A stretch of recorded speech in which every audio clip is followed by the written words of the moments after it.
perhaps a tenet contrary to received opinion, or a statement in of itself that seems contradictory or opposed to the common sense, but may in fact still be true. And in fact, that reference to opinion actually comes from the Greek roots. So para meaning distinct or a distinct form, and doxa meaning opinion. So it comes through the Greek through the Latin to meaning a contrary opinion. To think about a paradox is in fact to conjure up a paradox. Paradox can only exist in the metaphysical and the metaphorical. If something is proposing two contradictory ideas and saying that they're incompatible, they must in fact still create something that can exist, a third thing that is no longer a paradox. Think about it in the real world. If you say the socks are red and the socks are yellow, they can't actually paradoxically be both. They must in fact be a third thing that actually exists, say orange. So a paradox is only a linguistic element. If you think even about the movie Inception, where they use this sort of metaphor of the Penrose stairs going off of Escher to describe what a paradox is. But in seeming to explain the paradox and create paradox as an analogy, they actually solve a paradox. And the only way that this can exist is within the dream world, within a movie, with the suspension of disbelief from an audience, using modern technology. It's something that cannot actually exist.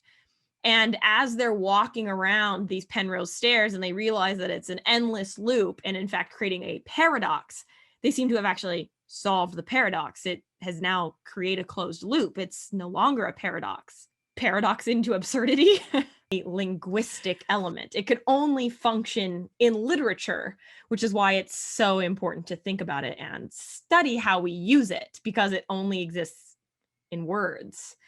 It has to also sort of resist being encapsulated or even differentiating itself from other literary devices or tropes. It can't quite be metaphor, even though metaphor is in fact comparing things that are unlike, and it shares that in common. But metaphor eventually does say that those things are the same, and that comparison distances it from paradox, because juxtaposition simply just sets things near each other, which is quite divergent from paradox, in which case they actually must interact in some way. Irony is when you see something happen that's the opposite of what's expected. Understand irony is something that can be boiled down and studied and really understood. Paradox, it actually has to have other things added to define it. It can't solely have a definition on its own. Form poetry really relies on oxymoron a lot, which is a particular type of paradox. So here you have examples from Alfred Lord Tennyson's "Oh, Death in Life, How Can Death Be Life?" You see also these sort of paradoxical phrases that are oxymorons. The pleasing pains, I burn and freeze, a loving hate. They sort of have to transcend, as it says here, the human sense and logic. It can't be things that actually exist. In Paradise Lost, you get the quote, "Dark with excessive bright, thy skirts appear." How can something be dark and bright? It can't. It actually cannot. So it only exists as we were to discuss it as such. Talking about the traditions in poetry, really paradox comes out tension and ambiguity. So it must in fact be both. So if something's ambiguous, you can almost think it's lacking tension. It's so divested of tension that that's why you can't figure out what it means. And tension is in fact the pressure to come up with a definition. And paradox is the thing that hovers in between it, the thing that calls attention to where we can't differentiate between form and content in a poem, because the poem must itself be paradoxical because it refers to these literal things and also the thing which is symbolized by the thing.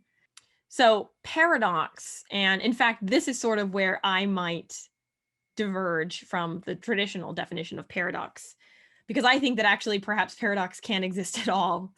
glossary of literary terms, it's defined as a statement that seems on its face to be logically contradictory or absurd, but turns out to be interpretable in a way that makes sense.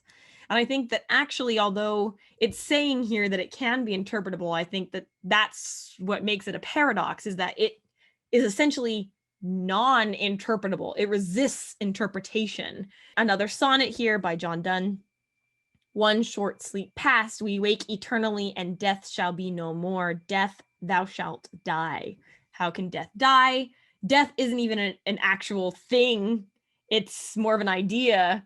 And death itself is a metaphysical concept that everyone defines differently. So you're giving all of these paradoxes within paradoxes in order to explain what it is. So it defies a definition, actually.